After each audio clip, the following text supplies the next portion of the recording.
texte important qui a été voté, la loi Claes-Leonetti en 2016, qui suivait d'ailleurs une loi Leonetti dans les années 2005, qui était elle-même précédée de la loi Kouchner, qui ouvrait droit aux soins palliatifs. Qu'est-ce qu'on constate ?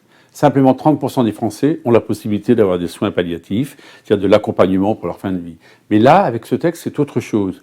Parce que cette loi sur les soins palliatifs ne répond pas à toutes les situations auxquelles nous sommes exposés en tant que citoyens, en tant que parents, en tant qu'enfants, lorsque une maladie, un mal incurable, et lorsqu'on a tout tenté, mais avec des douleurs absolument indicibles, font qu'il faut faire en sorte que l'on puisse, si le patient le souhaite, eh bien, faire en sorte d'accélérer son décès parce que, à l'heure actuelle, l'arsenal thérapeutique dont nous disposons n'est pas satisfaisant.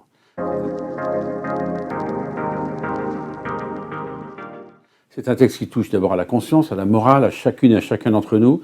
C'est un texte certes très difficile. C'est pas l'autorisation de tuer, c'est pas du tout cela dont il s'agit. Il s'agit de quoi ?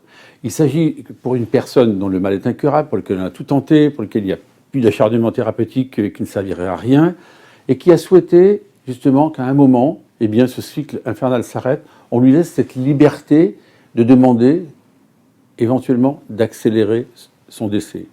Et cette liberté, ensuite, elle se traduit dans les faits comment ? Elle se traduit dans les faits par le fait que c'est un collège de médecins, 3 médecins, le généraliste, plus 2 autres médecins qui accompagnent et qui peuvent d'ailleurs refuser. Donc les médecins ont cette capacité à dire « non, je ne ferai pas cet acte médical ». Donc c'est un nouveau droit que l'on donne, qui ne sera limité qu'à quelques cas, disons bien les choses, ils seront peu nombreux, et qui éviteront, et je dis ça avec beaucoup de gravité, le fait que, parce qu'il s'agit de la fin de vie, c'est de l'euthanasie dans ces cas-là, que ça se fasse de façon clandestine, ce que l'on constate sur le territoire national depuis trop longtemps. Donc, très encadré, une liberté nouvelle, et puis si la personne n'est pas en capacité de décider pour elle, elle a ce que l'on appelle un tiers de confiance, quelqu'un qui en a confiance, à qui elle a donné cette directive anticipée.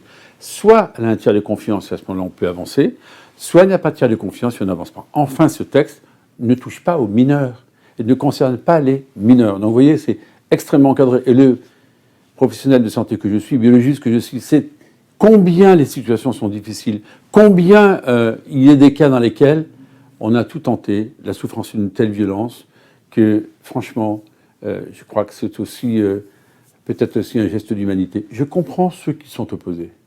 Mais le respect, c'est de laisser à chacun le choix. Il ne s'agit rien d'autre que cela.